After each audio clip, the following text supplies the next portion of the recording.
What if I told you that one of the most powerful cities in the world simply disappeared in a matter of minutes, without warning, without mercy? A city that controlled wealth, empires, trade routes reduced to ruins before the very eyes of its inhabitants. And the most terrifying thing, it all happened on the most sacred day of the calendar. But before this devastating moment, there is a story that almost no one has told you, a story of ambition, faith, betrayal, and destiny that began long before the tragedy.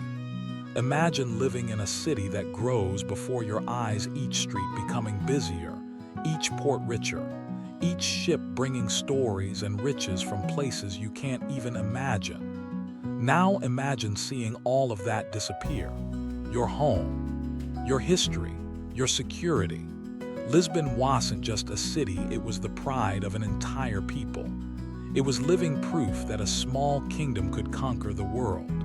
And perhaps that's why her fall was so brutal, because the higher the peak, the more devastating the fall. This isn't just the story of a city. It's the story of how unexpected decisions change the course of the world, of how power can emerge from chaos, and how, sometimes, everything can be destroyed when you least expect it. And it all began with a detour. In the 12th century, ships crossed the sea with a single objective: Jerusalem. It was the time of the Crusades. Men from different parts of Europe united by faith and also by ambition. But fate had other plans. Violent storms diverted these fleets to the coast of Lisbon. There, they found something unexpected: a king who hadn't yet had his power fully recognized, but who carried a bold proposal. He wanted to conquer a city to the south, and he offered everything in exchange: riches, lands, power. The plan divided opinions. Some wanted to follow their original path. Others saw it as a unique opportunity. And it was this decision, made almost by chance, that would change the destiny of Lisbon forever. The city, then called Lisbon, had been under Muslim rule for centuries. But that was about to end. After months of siege, famine, and tension, the walls finally gave way, and Lisbon was reborn now under Christian rule. But this conquest did not bring immediate peace. It brought disputes, internal wars, and external threats. Decades later, a new conflict put the city to the test again. Without a clear heir to the throne, Portugal was vulnerable. A foreign king tried to take control. Lisbon was besieged, without food, without a way out. But something unexpected happened. A deadly disease spread through the invading army. The plague devastated the enemy camps and forced a retreat. Lisbon did not win by force. It won by resisting. And it was this resistance that paved the way for something even greater. Under a new dynasty, the city began to look to the sea not as a barrier, but as an opportunity. For decades, Portuguese kings tried to find a route to India, and then a name emerged that would change history: Vasco da Gama. When he set sail, no one knew if he would return. It was a journey into the unknown, but he did return, and with that, Lisbon was transformed. Ships began to arrive laden with spices, gold, silk, riches that completely changed the balance of power in Europe. The city grew at an absurd rate. From a regional port to the center of world trade, people from all corners of the planet passed through its streets. Cultures mixed, languages intersected. Lisbon became the heart of an empire. Gigantic monuments were built. Churches, palaces, monasteries, all financed by riches from the other side of the world. But while the empire grew, something curious was happening. The city itself remained practically the same. Narrow streets, cramped houses, ancient structures. It was as if the past and the future were colliding in the same place.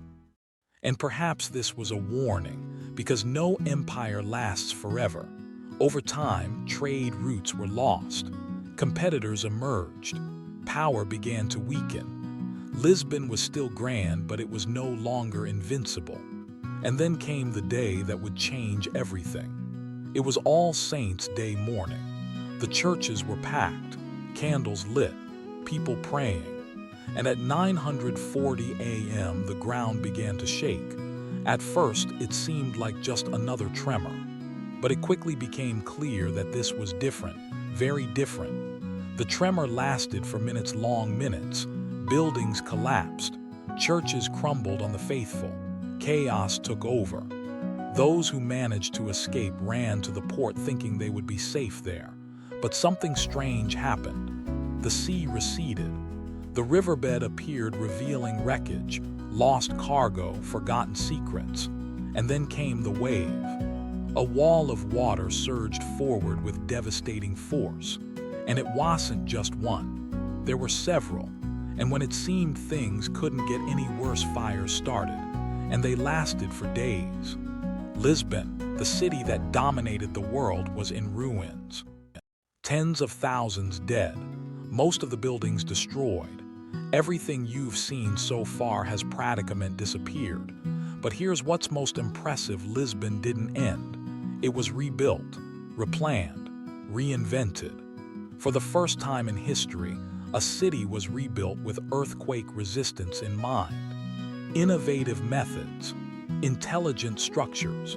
From a tragedy, modernity was born. And more than that, this event changed the way the world viewed natural disasters.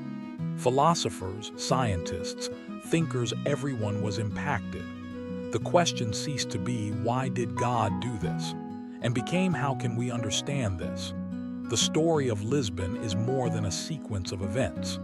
It is a powerful reminder that nothing is permanent. Empires fall, cities disappear, but ideas survive. And perhaps the greatest lesson is this: no matter how strong something seems, there is always the possibility of a new beginning. Now tell me, would you have been able to survive all of this? If you like stories like this, intense, surprising, and that seem like a movie script, subscribe to the channel now and activate the bell, because there's much more coming. And don't forget to share this video with someone who also enjoys this type of story, because some stories simply need to be told.